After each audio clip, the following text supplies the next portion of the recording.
السلام علیکم۔ سورۃ النحل کی آخری آیات میں اللہ تعالیٰ نے دعوت اسلام کا طریقہ بتایا ہے۔ وہ آیات کچھ اس طرح سے ہیں: اے پیغمبر، لوگوں کو حکمت اور نیک نصیحت سے اپنے پروردگار کے رستے کی طرف بلاؤ اور بہت اچھے طریقے سے ان سے مناظرہ کرو۔ جو اس کے رستے سے بھٹک گیا، تمہارا پروردگار اسے بھی خوب جانتا ہے، اور جو رستے پر چلنے والے ہیں ان سے بھی خوب واقف ہے۔ اور اگر تم ان کو تکلیف دینی چاہو تو اتنی ہی دو جتنی تکلیف تم کو ان سے پہنچی، اور اگر صبر کرو تو یہ صبر کرنے والوں کے لیے بہت اچھا ہے۔ اور صبر ہی کرو، اور تمہارا صبر بھی اللہ ہی کی مدد سے ہے، اور ان کے بارے میں غم نہ کرو، اور جو یہ سازشیں کرتے ہیں اس سے تنگ دل نہ ہو۔ کچھ شک نہیں کہ جو پرہیزگار ہیں اور جو نیکوکار ہیں، اللہ ان کا مددگار ہے۔ آج کا سبق شروع کرتے ہیں۔ پناہ مانگتی ہوں اللہ کی شیطان مردود سے۔ شروع اللہ کا نام لے کر جو بڑا مہربان نہایت رحم والا ہے۔ اور جب تم عورتوں کو 2 دفعہ طلاق دے چکو اور ان کی عدت پوری ہو جائے تو انہیں یا تو حسن سلوک سے نکاح میں رہنے دو یا بطریق شائستہ رخصت کر دو، اور اس نیت سے ان کو نکاح میں نہ رہنے دینا چاہیے کہ انہیں تکلیف دو اور ان پر زیادتی کرو۔ جو ایسا کرے گا وہ اپنا ہی نقصان کرے گا، اور اللہ کے احکام کو ہنسی اور کھیل نہ بناؤ۔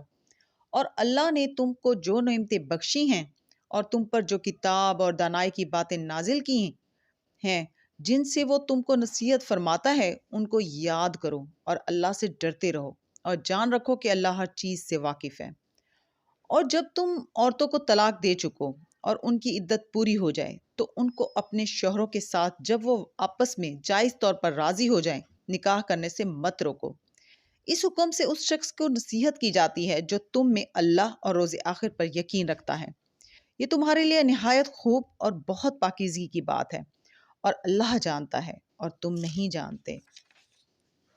اور مائیں اپنے بچوں کو پورے 2 سال دودھ پلائیں۔ یہ حکم اس شخص کے لیے ہے جو پوری مدت تک دودھ پلوانا چاہے، اور دودھ پلانے والی ماؤں کا کھانا اور کپڑا دستور کے مطابق باپ کے ذمے ہوگا۔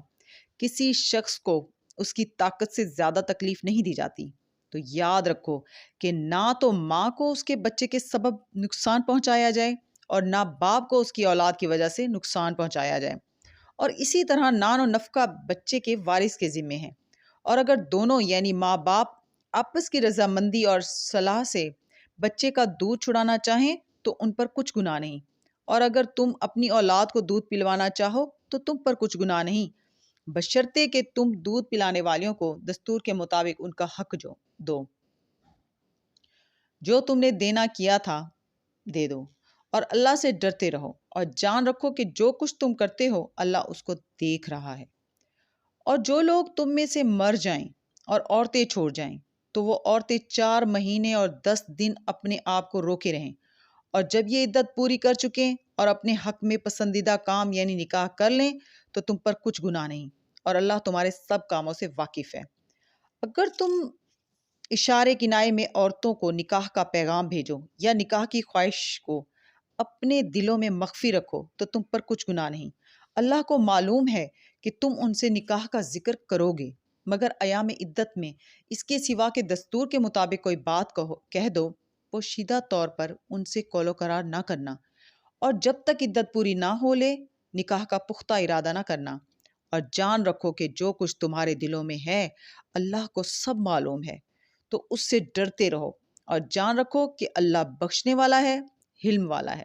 صدق اللہ العظیم۔ کل انشاءاللہ پھر ملیں گے۔ اللہ حافظ۔